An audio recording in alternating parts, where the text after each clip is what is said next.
Helen Carter had spent decades in a comfortable, predictable marriage until the day she met Daniel, a younger, charismatic colleague of her husband. What began as harmless conversation soon ignited something she hadn't felt in years, a spark of desire, a stirring of possibility. As their connection deepened, Helen found herself caught between the life she had built and the one she never dared to imagine. Torn by guilt, exhilaration, and a longing for something more, she was forced to confront the deepest question of all: was she willing to risk everything to rediscover herself? Don't forget to like the video, share your thoughts in the comments, and subscribe to stay updated with our latest stories.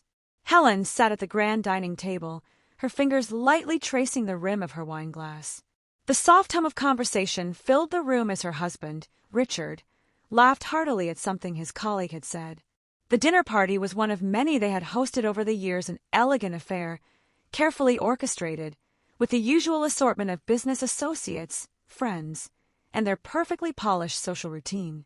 She had always taken pride in these gatherings.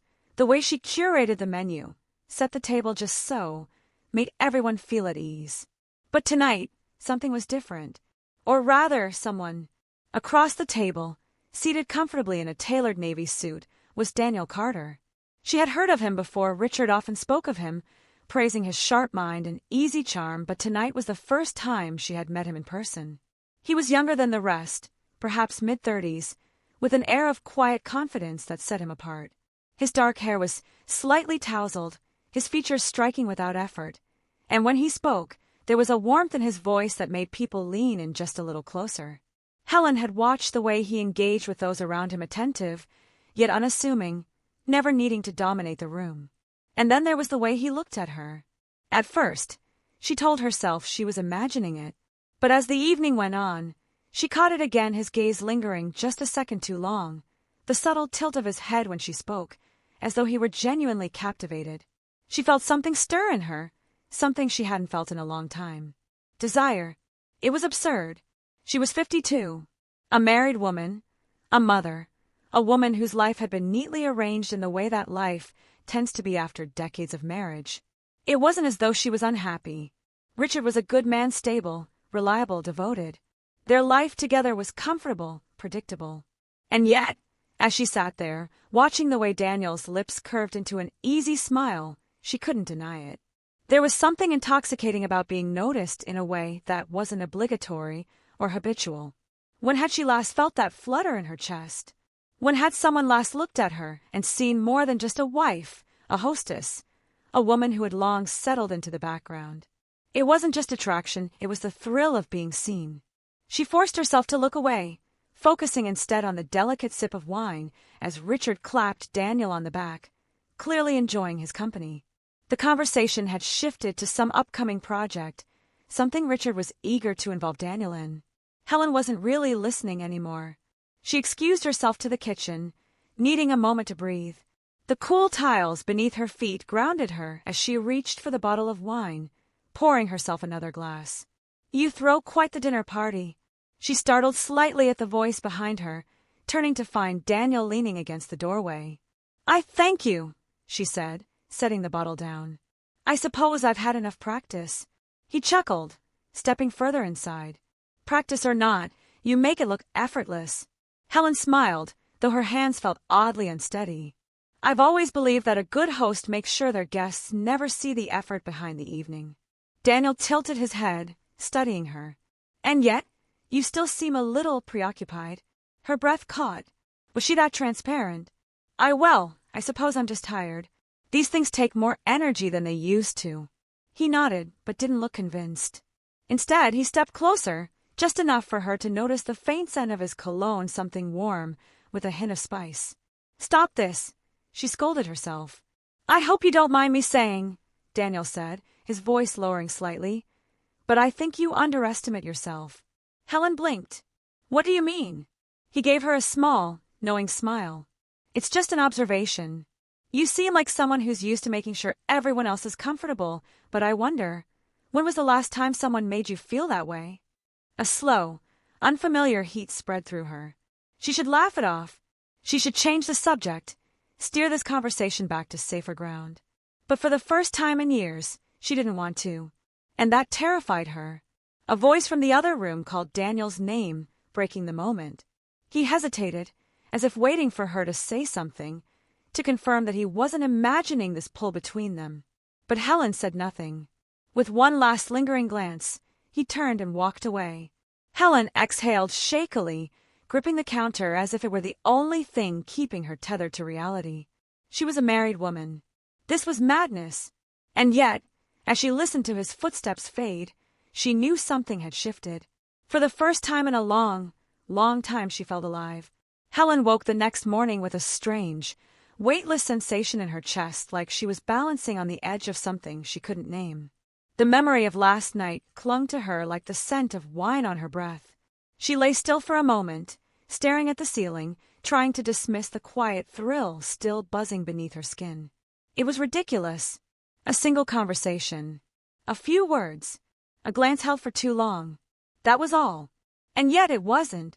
She could hear Richard moving around downstairs, probably making coffee before heading to the office. He had always been an early riser, his routines as steady as the ticking of a clock. Their life together had settled into a rhythm familiar, predictable, safe. You underestimate yourself. Daniel's words surfaced in her mind, unbidden. She inhaled sharply and forced herself out of bed, shaking off the thought. By the time she made her way downstairs, Richard was already dressed in his usual dark suit, the morning paper folded neatly beside his coffee. He looked up with a brief smile. "Morning, love. You sleep all right?" "Yes," she lied, pouring herself a cup. "How about you?" "Fine. Last night went well, don't you think?" She nodded, stirring her coffee absently. "Yes. Everyone seemed to enjoy themselves." "Daniel's a sharp one," Richard continued. "He's got a good head for business. I think he'll be moving up quickly." Helen focused on her coffee, willing herself to stay neutral. "Yes, he seems very capable." Richard took another sip. "He was asking about you, actually." Her pulse jumped. "Oh, said you have a real talent for making people feel at ease." Richard chuckled. "Told him you've always had that gift." Helen forced a smile. That was kind of him.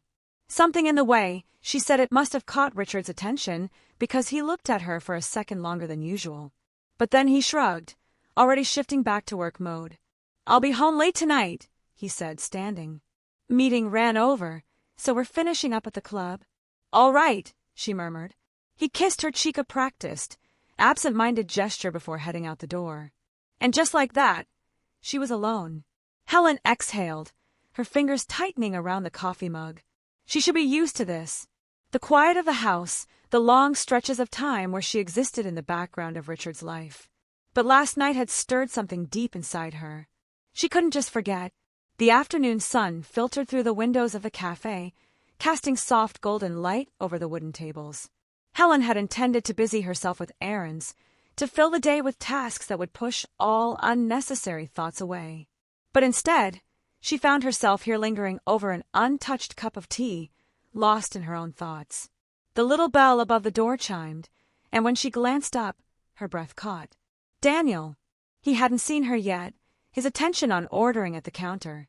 He looked slightly different outside of last night's formality, his suit replaced with a crisp, open-collared shirt and dark jeans. But the confidence, the ease with which he carried himself, was unchanged.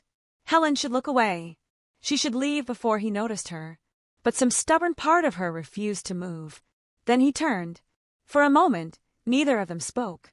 But the faintest smile touched his lips, and in that instant, Helen felt something shift between them, an unspoken acknowledgement of the moment they had shared.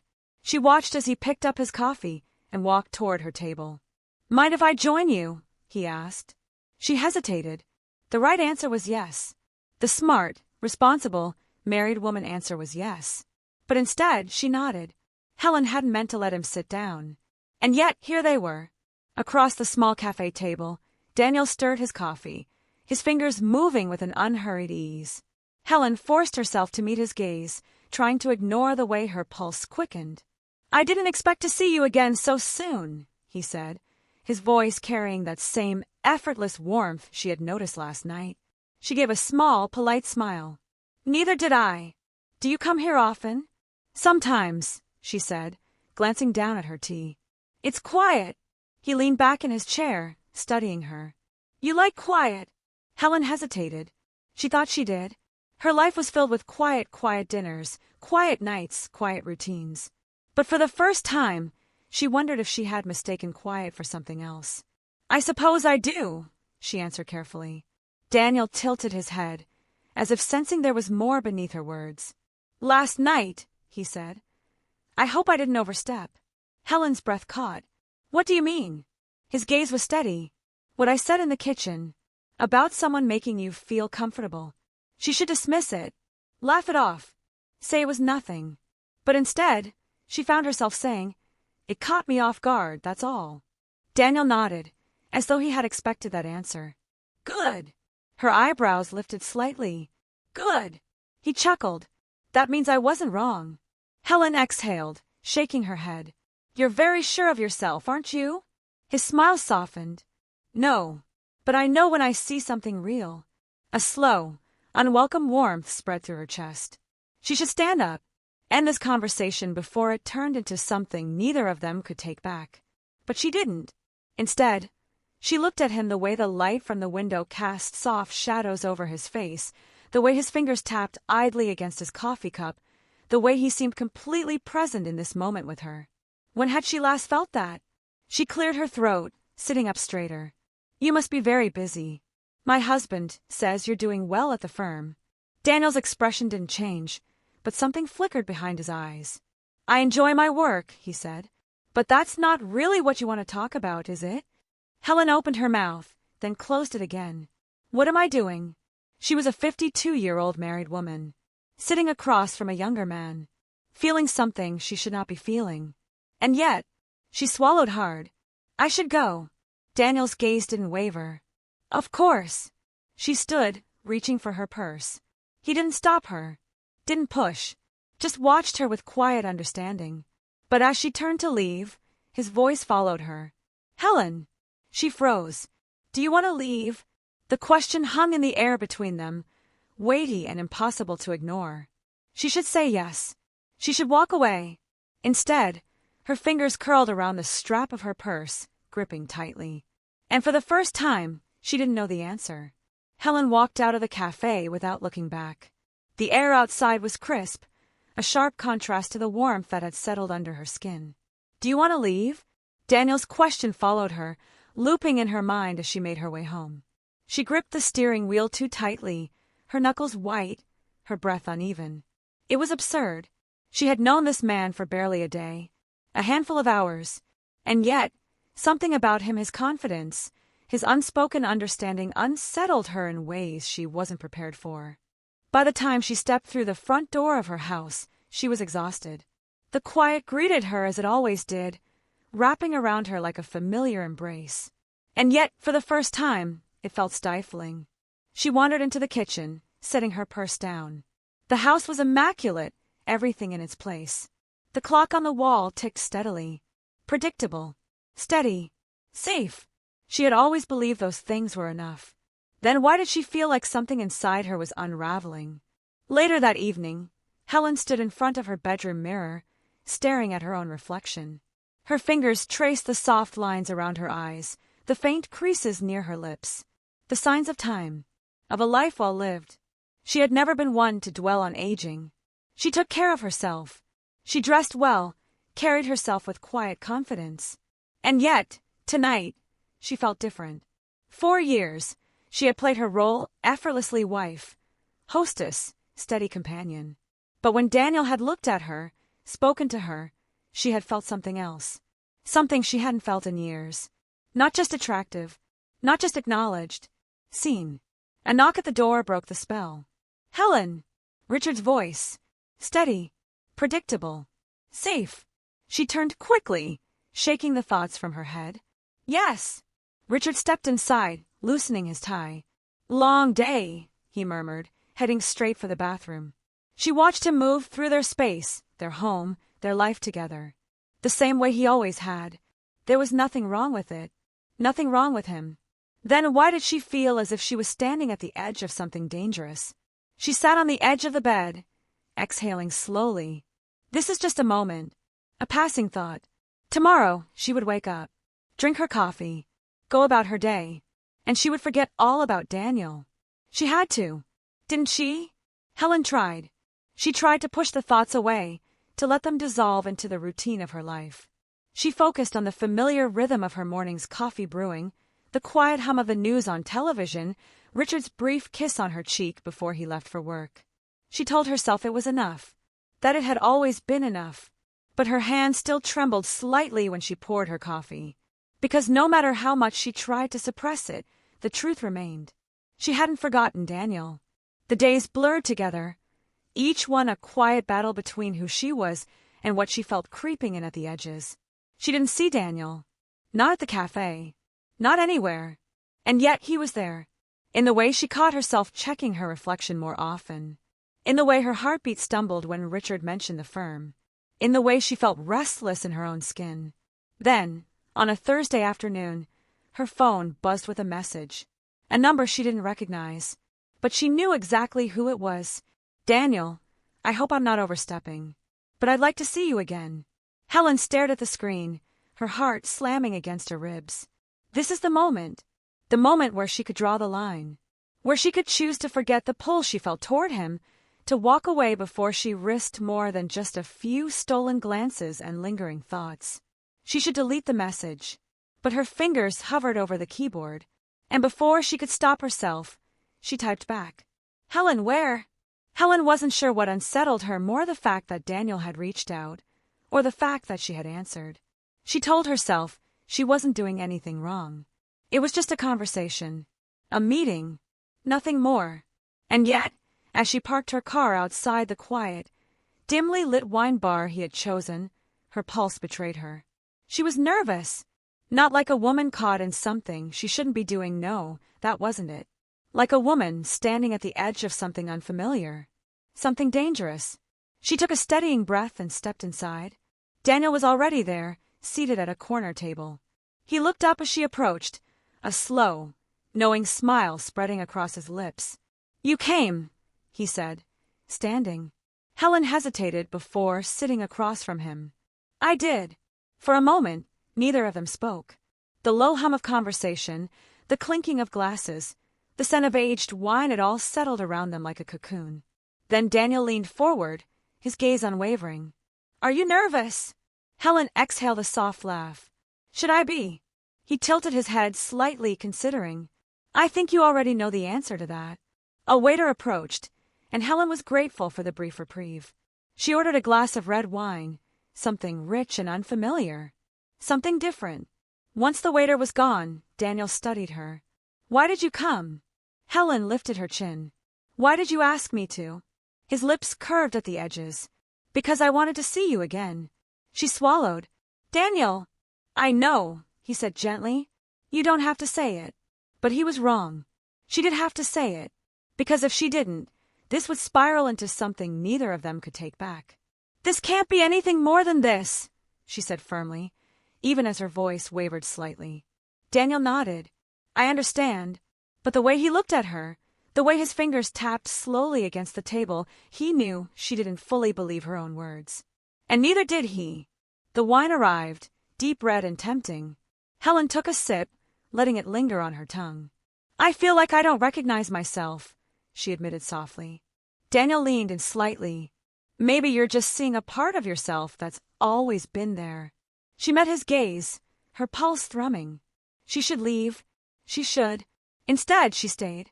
And in that moment, Helen realized something terrifying. She wanted to.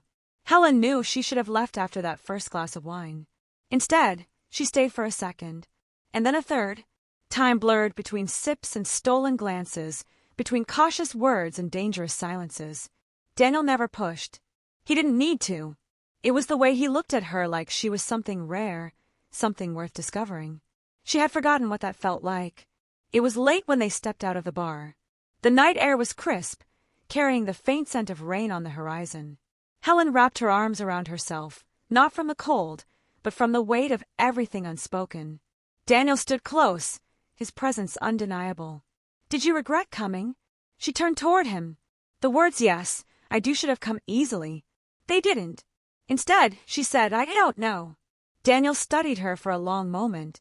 Then, with a quiet smile, he reached forward slow, deliberate, and tucked a loose strand of hair behind her ear. His touch was fleeting, but it burned. "You should go home," he said gently. She swallowed, nodding. "I know." But she didn't move. Neither did he. Seconds stretched, a moment teetering on the edge of something neither of them could take back. And then, mercifully, Daniel stepped away. "Good night, Helen." She let out a breath she didn't realize she had been holding. "Good night." She turned and walked toward her car, her heart pounding. But as she gripped the steering wheel, staring at her own reflection in the windshield, she realized the truth. She had crossed an invisible line tonight, and there was no going back. Helen drove home in silence. The city lights blurred past her, casting long streaks of gold and red across the windshield. Her hands gripped the steering wheel, knuckles white, as if holding on tightly would keep her thoughts from spiraling. She replayed the night in her head, the soft glow of the wine bar, Daniel's unwavering gaze, the way his fingers had brushed against her skin for just a moment, leaving something behind. She hadn't done anything wrong. Not really. No kisses, no confessions. But something in her chest told her this was already a betrayal. As she pulled into the driveway, she saw the lights still on in the living room. Richard was home. Her stomach tightened. She sat in the car for a long moment, forcing herself to breathe, to steady her expression, to push Daniel's voice far, far away. Then she stepped inside. Richard was on the couch, a book in his hands. His reading glasses sat low on his nose, and a half-finished cup of tea rested on the coffee table. He looked up as she entered, his face warm, familiar. "Safe. You're home late," he remarked, setting the book aside. "I was starting to wonder if I should call." Helen forced a smile. "I lost track of time." He stretched his legs, glancing at the clock. "Did you meet up with someone?" She hesitated, just for a fraction of a second. But Richard didn't notice. She thought about lying, about saying she'd met an old friend, or that she had gone shopping and stopped for a drink alone. But that would make it worse. That would mean there was something to hide. So she told a half-truth instead. "I had a drink after running some errands. Just needed a little time to myself." Richard nodded, accepting the answer easily. He had never been the jealous type, never questioned her much. He trusted her. The weight of that trust settled heavily on her chest. He yawned. "Well, I'm glad you're home. You okay?" She nodded quickly. "Of course." He smiled, kissed her on the forehead, and stretched. "I'm heading up to bed. Are you coming?" "In a bit." She waited until he was upstairs, the soft creak of their bedroom door closing behind him. Then she sat down on the couch, exhaling slowly. She should have felt relieved. Instead, she felt hollow. Helen thought she could push Daniel out of her mind. She was wrong. The next morning, she woke up with a heaviness in her chest. The scent of coffee filled the house, and she found Richard in the kitchen, already dressed for work. "Morning," he said, handing her a mug. "Morning." She took a sip, savoring the warmth, but it did nothing to steady the unease curling inside her. Richard glanced at the time. "I've got a lunch meeting today, so I'll be home later than usual. Anything planned for the day?" Helen shook her head. "Just errands." He kissed her temple. "All right. See you tonight." And then he was gone. She stood in the quiet kitchen, staring at the untouched breakfast he had made for her. Richard was a good man, a steady man. So why did she feel like she was coming apart? She reached for her phone before she could stop herself. Her fingers hovered over Daniel's number. She shouldn't, but she did. "Helen, morning." A response came almost immediately. "Daniel, I wasn't sure if I'd hear from you." Her pulse quickened. "Helen, I shouldn't have come last night." A pause. Then, "Daniel, do you regret it?" She hesitated. "Helen, I don't know." Another pause. "Daniel, then maybe you should see me again." Her breath caught. This was a mistake. She should end this now. "Helen, where?" The cafe was tucked away on a quiet street, a place neither of them were likely to run into anyone they knew. Helen sat by the window, fingers curled around a cappuccino, waiting. Daniel arrived 5 minutes later.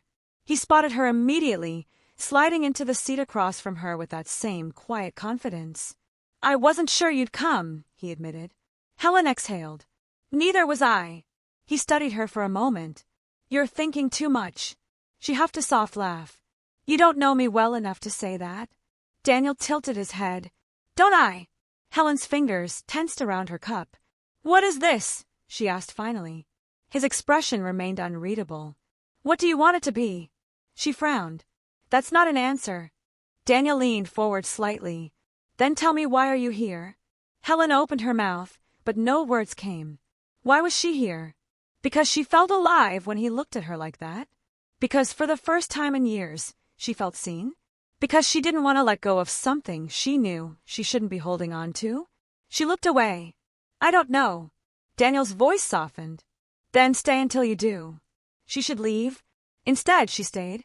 And somewhere deep inside, she knew this was no longer something she could control. This was already something more.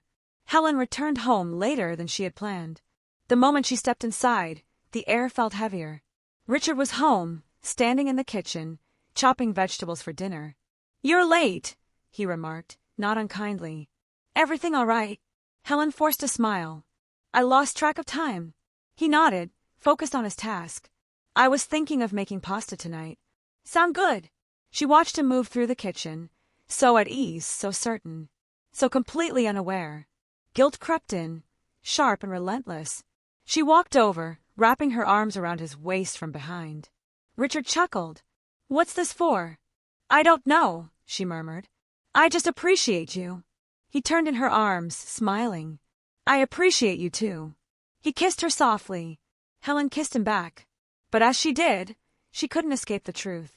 She wasn't thinking about him. She was thinking about Daniel. And that was the real betrayal. Helen spent the next few days avoiding Daniel's messages. She told herself she could stop this before it went too far. She told herself she could let go. But desire was a stubborn thing. By the fourth day, she found herself staring at his name on her phone again. Her heart pounded. And then, as if sensing her hesitation, a message appeared. Daniel, I miss you. Her breath hitched. 1,000 thoughts ran through her mind. She could ignore it. She could delete his number. She could end this right now. Or she could say the one thing she shouldn't say. Her fingers hovered. And then, slowly, deliberately, she typed, Helen, I miss you too. Helen read the words on her screen, I miss you too, and for a moment, she couldn't believe she had sent them. The message hung there, undeniable, irreversible. And then, Daniel, when can I see you? A shiver ran down her spine. She should have ignored it. She should have deleted his number, put her phone down, walked away. But she didn't. Her fingers trembled as she typed back. Helen, I don't know. A pause. Then, Daniel, you do. You're just afraid to say it. She clenched her jaw, torn between irritation and something dangerously close to excitement. Helen wasn't a woman who played games. She wasn't reckless. She had spent decades being careful, making the right choices, being a good wife, a good mother, a good person. So why did a single text message make her feel more alive than she had in years? She exhaled, staring at the screen for a long moment. Then, finally, Helen, tomorrow. The next morning, Helen told Richard she had errands to run. She told herself it wasn't really a lie. After all, she was going somewhere. She met Daniel at a small park just outside the city. It was secluded, quiet, far from the places they might be recognized. When she saw him waiting by a bench, hands in his pockets, that familiar pull gripped her chest. He turned to the sound of her footsteps, a slow smile spreading across his lips. I wasn't sure if you'd come, he admitted. Helen stopped a few feet away, hugging her coat tighter around herself. I almost didn't. His eyes searched hers, unreadable. But you did. A heavy silence stretched between them. Helen swallowed. I don't know what I'm doing. Daniel stepped closer. Then let me make it simple. And before she could stop him, before she could think, he reached out and touched her hand. Just a touch. But the moment their fingers met, something inside her cracked wide open. Her breath caught. Daniel didn't move. He didn't push. He just held her gaze, waiting. And in that moment, Helen knew. She wasn't standing on solid ground anymore. She was already falling. Helen spent the afternoon with Daniel. They walked through the park, talking about nothing and everything. She told herself it was innocent, that they were just talking. But every glance, every brush of their hands, every shared smile felt like an unspoken promise. By the time she finally left, the sun was beginning to set. And as she drove home, guilt curled in her stomach. Because the truth was, she hadn't wanted to leave. When she arrived home, Richard was in the kitchen, pouring himself a drink. He looked up as she walked in, his expression unreadable. "You were gone a while," he remarked. Helen set her purse down carefully. "I lost track of time." Richard studied her for a moment. Then too casually, he said, "I ran into Mark today." Helen froze. Mark was one of Richard's colleagues, one of Daniel's friends. "He mentioned seeing Daniel this afternoon," Richard continued. "Said he was out at some park." The room felt suddenly too small. Helen forced herself to stay calm. "Oh." Richard took a sip of his drink. "Yeah. Thought it was strange." He said Daniel looked distracted. Helen's pulse pounded in her ears. She swallowed. "I wouldn't know." Richard nodded, watching her. And in his gaze, she saw something she hadn't seen before. A flicker of doubt. A seed of suspicion. And just like that, the ground beneath her tilted even more. She had thought she was walking a fine line. But now she realized she was already dangerously close to the edge. Helen barely slept that night. Lying beside Richard, she stared at the ceiling, her thoughts spiraling. Every breath felt heavy. Every shift of his body beside her sent a wave of guilt crashing over her. Had he really suspected something? Or was she just imagining it? She tried to convince herself that she was overreacting. That Richard's comment about Mark and Daniel was nothing more than idle conversation. But deep down, she knew better. She was playing with fire, and sooner or later, she would get burned. The next morning, Helen moved through the house like a ghost. Richard barely spoke as he got ready for work, but there was something about his silence that unnerved her. Before leaving, he kissed her on the cheek, a routine gesture, one they had repeated thousands of times over the years. But this time, she felt his lips linger, as if he was searching for something, as if he was testing her. When the door finally closed behind him, Helen let out a shaky breath. She couldn't do this. She couldn't keep balancing on this razor's edge, pretending everything was fine while her heart was tangled in knots. She needed clarity. She needed to see Daniel. Helen met him at a cafe that afternoon. It was a reckless decision, but she no longer cared. The moment she saw him sitting at the corner table, a slow smile tugging at his lips, the tension in her chest eased, if only for a moment. He stood as she approached, his eyes searching hers. "You look beautiful," he murmured. Helen gave him a tight smile as she sat down.